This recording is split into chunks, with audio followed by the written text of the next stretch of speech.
बांकीपुर उपचुनाव में बीजेपी की बुरी हार के बाद भाजपा का मंथन सामने आया है, जिसमें उसने ये दिखाने की कोशिश की है कि वो किस वजह से हारे हैं। न्यूज़ रूम चौपाल में आज सबसे पहले इसी मुद्दे पर विस्तृत रूप से चर्चा करेंगे कि बांकीपुर में आखिर बीजेपी को इतनी बुरी हार का सामना क्यों करना पड़ा, प्रशांत किशोर कितना बड़ा फैक्टर रहे। इन तमाम चीजों पर बीजेपी का मंथन सामने आएगा। शुरू करते हैं। प्रशांत किशोर के नैरेटिव की सबसे ज्यादा चर्चा हो रही है, जिसका मुकाबला शायद भाजपा नहीं कर पाई है। दूसरी तरफ भाजपा ने कहा है कि अभी फिलहाल किसी पर भी कोई कार्रवाई नहीं होगी। लेकिन इस मंथन में और क्या कुछ सामने आया, क्या बीजेपी ने सीट को फॉर ग्रांटेड ले लिया है, तमाम चीजें समझते हैं। अ, निहार का चुनाव खत्म हो हम्म। चुका है, लेकिन बीजेपी ऐसा नहीं है कि बांकीपुर को भूल के आगे बढ़ गई है। हम्म। बीजेपी जिस लिए जानी जाती है वो उस काम में जुट गई है। वो पूरी तरीके से इस हार का, दतिया की हार का पोस्टमार्टम करने में जुट गई है। दोनों सीटें अलग हैं, दोनों जगह, दोनों प्रदेश अलग हैं, तो दोनों का अलग अलग तरीके से अलग अलग पैरामीटर्स पर एनालिसिस किया जा रहा है। बात हम करेंगे बांकीपुर की। बांकीपुर विधानसभा सीट पर बीजेपी के एनालिसिस में शुरुआती चीज़ें जो निकल कर आई हैं उसमें ये है कि बीजेपी प्रशांत किशोर के नैरेटिव वॉर के आगे कहीं नहीं टिक सकी। जो नैरेटिव सेट किया प्रशांत किशोर ने, बीजेपी उसे टैकल ही नहीं कर पाई। बीजेपी बांकीपुर को अपना गढ़ मानती है। प्रशांत किशोर ने अपने चुनावी प्रचार के दौरान लगातार बोला कि बीजेपी बांकीपुर के लोगों को अपना बंधुआ मजदूर मानती है। बीजेपी गढ़ मान रही थी, बीजेपी को लग रहा था कि हम किसी को भी उतारेंगे वो जीत जाएगा, और उस सीट की हिस्ट्री भी ऐसी थी। प्रशांत किशोर ने इसी को अपने तरीके से यूज़ किया और उन्होंने कहा कि बीजेपी बांकीपुर के लोगों को बंधुआ मजदूर मानती। बीजेपी इसको टैकल ही नहीं कर पाई। बीजेपी नेताओं ने, बीजेपी का जो एनालिसिस है उसमें सामने आया कि वो कहीं ना कहीं कमज़ोर रहे इस तरीके के हमलों का जवाब देने में। दूसरी बात जो सामने आई, प्रशांत किशोर ने लगातार बोला कि किसी भी कुत्ते बिल्ली को उतार देंगे वो जीत जाएगा। हालांकि बीजेपी की नेता लगातार कहते रहे कि हमने ऐसा बयान नहीं दिया है, लेकिन अब उनका मानना है कि हमें इस पर आक्रामक होना चाहिए था। हम उस तरीके से आक्रामक नहीं हुए, और ये इस हार का इस वजह से उन्हें हार का सामना देख करना पड़ा। एक और वजह ये है कि बीजेपी ने जब अपने एक साधारण से कार्यकर्ता को, पहले एक कार्यकर्ता को टिकट दिया, फिर उन्हें वापस हटाया, ये भी एक हार की वजह माना जा रहा है, फिर दूसरे को टिकट दिया। तो बीजेपी ने एक साधारण कार्यकर्ता को टिकट दिया जिसे खुद राष्ट्रीय अध्यक्ष नितिन नवीन का सपोर्ट हासिल था। लेकिन राष्ट्रीय नेता तो उनके पक्ष में प्रचार करते नजर आ रहे थे, लेकिन जो स्थानीय नेता हैं, जो उनसे ऊपर के नेता हैं, शायद वो उन्हें पूरी तरीके से पचा नहीं पाए थे। खैर, बीजेपी इस हार पर अभी और एनालिसिस कर रही है। अभी पूरा डिटेल डेटा के साथ भी वो चीज़ें सामने आएंगी कि हार की और क्या वजह रही। हालांकि ज़्यादातर जगहों पर बांकीपुर विधानसभा सीट में प्रशांत किशोर आगे रहे। वो पहले काउंटिंग शुरू हुई और लास्ट राउंड तक, जो 32 राउंड्स हुए थे, वो आगे ही रहे। शायद एक एरिया को छोड़ दिया जाए तो बीजेपी लगभग हर एरिया में पीछे रही। तो उन्हें क्या वोट मिला, किसका वोट मिला, किस वोटिंग सेंटर पर, बीजेपी इस पे भी डीप एनालिसिस करेगी, आगे आएगी। खैर, बीजेपी अब आगे अपने अपने दो कार्यक्रमों के साथ आगे बढ़ेगी।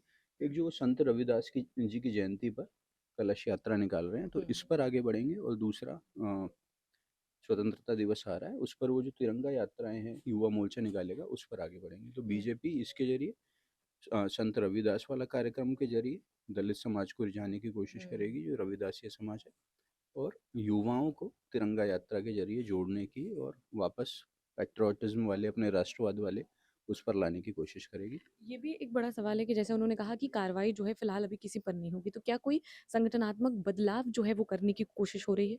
हाँ, आपने जैसे दतिया में देखा, दतिया में हार के बाद बीजेपी क्विक एक्शन में आई और उन्होंने अपनी पूरी यूनिट को सस्पेंड कर दिया वहाँ पर। यहाँ फिलहाल बिहार में, बांकीपुर में, पटना में ऐसी कोई बड़ी कार्रवाई अभी तक नज़र नहीं आ रही है। बीजेपी आगे कुछ ना, ऐसा नहीं है कि वो कोई एक्शन नहीं लेगी, कुछ ना कुछ तो करेगी। फिलहाल के लिए। फिलहाल के लिए अभी ऐसा कुछ नहीं।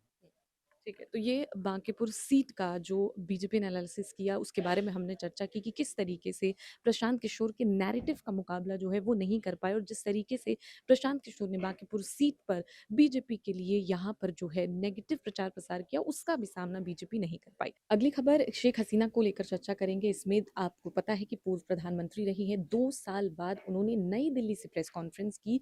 हालांकि ये प्रेस कॉन्फ्रेंस वर्चुअल थी। उन्होंने कई चीजों को लेकर चर्चा की, अवामी लीग का भविष्य क्या होने वाला है, बांग्लादेश की मौजूदा राजनीति क्या होने वाली है और सबसे बड़ी बात, उन्होंने घर वापसी का भी ज़िक्र किया और उन्होंने कुछ अंदाज़ा दिया है कि वो कब घर वापसी करना चाहती हैं। इसके अलावा भी बहुत सारी बातें उन्होंने कही हैं, जिसको लेकर बांग्लादेश में इस वक़्त काफ़ी हलचल बढ़ी हुई है। जानते हैं कि क्या कुछ उन्होंने कल प्रेस कॉन्फ्रेंस में यहाँ पर कहा है और वो काफ़ी भावुक भी हुई थी। जैसा आपने बताया ना कि वो 2 साल से हुँ। इंडिया में रह रही हैं, अपने देश से बाहर हैं। तो शेख हसीना जी ने कल पहली बार वर्चुअली प्रेस कॉन्फ्रेंस की हुँ। फॉरेन करेस्पोंडेंट से। तो उन्होंने साफ किया कि एक तो मतलब जो हालात हैं 2 साल से हुँ। बांग्लादेश की, वो इतना खराब हो गया है कि उनको कह रही कि उन्होंने कहा कि हमने हमने जिस बांग्लादेश की को बनाया था, हमारे पिता शेख मुजीबुर रहमान हुँ, ने हुँ। जो अपनी कुर्बानी दी और लाखों लोग ने 1971 के युद्ध में जान गंवाई, तो उस वो जो बांग्लादेश उन्होंने बनाया था, वो बांग्लादेश देश अब नहीं रह गया है और उनको उसको ये हालात देख कर के उनको बहुत दुःख पहुँच रहा है। हुँ। उन्होंने साफ किया कि अब चाहे कुछ भी हो, वो दिसंबर में अपने देश वापस लौटेंगी। उन्होंने ये भी कहा कि उन्हें नहीं पता है कि उनके साथ क्या सलूक होगा, उन्हें गिरफ्तार किया जाएगा या उनकी हत्या कर दी जाएगी या कुछ और होगा उनके साथ। तो उन्होंने कहा कि अब बांग्लादेश में जो हालात हैं, वहाँ पे लोगों को बहुत ही असुरक्षा का माहौल झेलना पड़ रहा है। घरों पर, कार्यालयों पर हमले हो रहे हैं, वाहनों पर हमले हो रहे हैं। उनके बेटे साजिब वाजिद जॉय ने भी कहा कि बांग्लादेश एक तरह से अब पाकिस्तान जैसे हालात में पहुँच गया हुँ। है। तो एक घटना और हुई इधर, हुँ। जब कल वो प्रेस कॉन्फ्रेंस कर रही थी, तो उसमें एक बांग्लादेश के पूर्व क्रिकेटर भी बैठे हुए थे, शामिल थे। शामिल शामिल थे, हुँ। साकिब अल हसन। हुँ। तो इसको लेकर के वहाँ पर प्रतिक्रिया हुई, उनके घर पर कुछ लोगों ने हमले किए हुँ। ढाका में और इससे उनके घर में तोड़-फोड़ हुई। पहले शीशे तोड़े गए, खिड़कियों को तोड़े गए, बाद में उसको आग लगाने के लिए पेट्रोल बम फेंके गए। हुँ। इस पर भी ये शेख हसीना की पार्टी जो है अवामी लीग ने प्रतिक्रिया दी है। उन्होंने कहा है कि ये निशाना बनाया जा रहा है, जो एक जो भी उनकी पार्टी या उनके समर्थक हैं, उनको लेकर निशाना बनाया जा रहा है, उनको टारगेट किया जा रहा है। इसके अलावा जैसे नई दिल्ली से उन्होंने ये वर्चुअल प्रेस कॉन्फ्रेंस की, तो नई दिल्ली के लिए भी और साथ ही साथ बांग्लादेश की राजनीति के लिए ये तमाम चीज़ें कितनी अहम होती है? हाँ, उन्होंने एक तो जो इन्होंने प्रेस कॉन्फ्रेंस की, हुँ। पहले इसको लेकर के बांग्लादेश सरकार ने विरोध जताया हुँ। था। हुँ। अब जब उन्होंने भारत से विरोध जताया तो भारत सरकार ने भी अपने को अलग कर लिया, कहा ये मेरा अपना हुँ। कार्यक्रम नहीं है। हुँ। ये कार्यक्रम जो है वो शेख हसीना जी ने अपनी ओर से किया है, उनकी पार्टी ने आयोजित हुँ। किया है प्रेस कॉन्फ्रेंस करने का। हालाँकि उन्होंने बांग्लादेश की सरकार ने भारत सरकार पर काफ़ी दबाव डाला कि वो इसको कैंसल कर दे, रद्द करवा दे। हुँ। हुँ। और वहाँ पे उन्होंने वहाँ बांग्लादेश में चर्चा भी थी कि ये प्रेस कॉन्फ्रेंस रद्द हो गया है। हालाँकि अवामी लीग ने साफ किया कि हम प्रेस कॉन्फ्रेंस करेंगे और तय समय पर प्रेस कॉन्फ्रेंस हुई भी। हुँ। जी। तो यहाँ पर शेख हसीना ने क्या कुछ कहा, चाहे वो अवामी लीग को लेकर हो या फिर मौजूदा बांग्लादेश की राजनीति को लेकर हो? बहुत लोगों को लग रहा था कि जब वो उन्होंने प्रेस कॉन्फ्रेंस की बात की तो वो सामने आएँगी। पर उन्होंने वर्चुअल प्रेस कॉन्फ्रेंस कर यहाँ पर बहुत सारी बातें बोली, जिसके बाद वो काफ़ी भावुक भी होती नज़र आई। तो शेख हसीना ने आपको बता दी कि दिसंबर का ज़िक्र जो है वो किया है। हालाँकि उन्होंने कहा कि सही समय आने पर वो तारीख बताएँगी कि कब वो बांग्लादेश लौटेंगी और उन्होंने कहा कि मैं पूरे दिल से चाहती हूँ कि मैं बांग्लादेश ज़रूर लौटूँ। पश्चिम बंगाल की राजनीति में कल हलचल देखने को मिली जब एनडीए की बैठक में टीएमसी के 3 बागी जो नेता हैं वो शामिल नहीं हुए। एनसीपीआई का हिस्सा रहने के बावजूद वो वहाँ पर नहीं आए, जिसके बाद लगातार ये सवाल उठ रहे हैं कि क्या वो घर वापसी करने वाले हैं? इस पर चर्चा करते हैं। बता दें, जब मई में परिणाम आए पश्चिम बंगाल विधानसभा चुनाव के, तो बीजेपी ने वहाँ पर बड़ी जीत हासिल की। बीजेपी ने 207 सीटों पर जीत हासिल की और 15 साल का जो सत्ता पर काबिज थी ममता बनर्जी, वो सत्ता से बेदखल हो गई। उसके बाद टीएमसी की उल्टी गिनती शुरू होती है। टीएमसी के कई सांसद विधायक धीमे धीमे ममता का साथ छोड़ते चले जाते हैं। एक पल ऐसा भी आता है जब जो 28 सांसद थे टीएमसी के पास, ममता के पास, उसमें से 20 सांसद एक एनसीपीआई, हुँ। जो गैर मान्यता प्राप्त पार्टी थी, नेशनलिस्ट पार्टी, हुँ। Nationalist citizen party of India, हुँ। उसमें विलय करते हैं और वो 15 जून 2026 को काकोली दस्तीदार की अगुवाई में ओम बिरला से मिलते हैं और उसमें विलय कर लेते हैं। अब आते हैं कि ये लोग शामिल क्यों नहीं हुए। हुँ। हालांकि एनसीपीआई का मतलब यही था कि वो एनडीए का हिस्सा होंगे, हुँ। जैसा कि उन्होंने विलय पत्र में मेंशन किया था।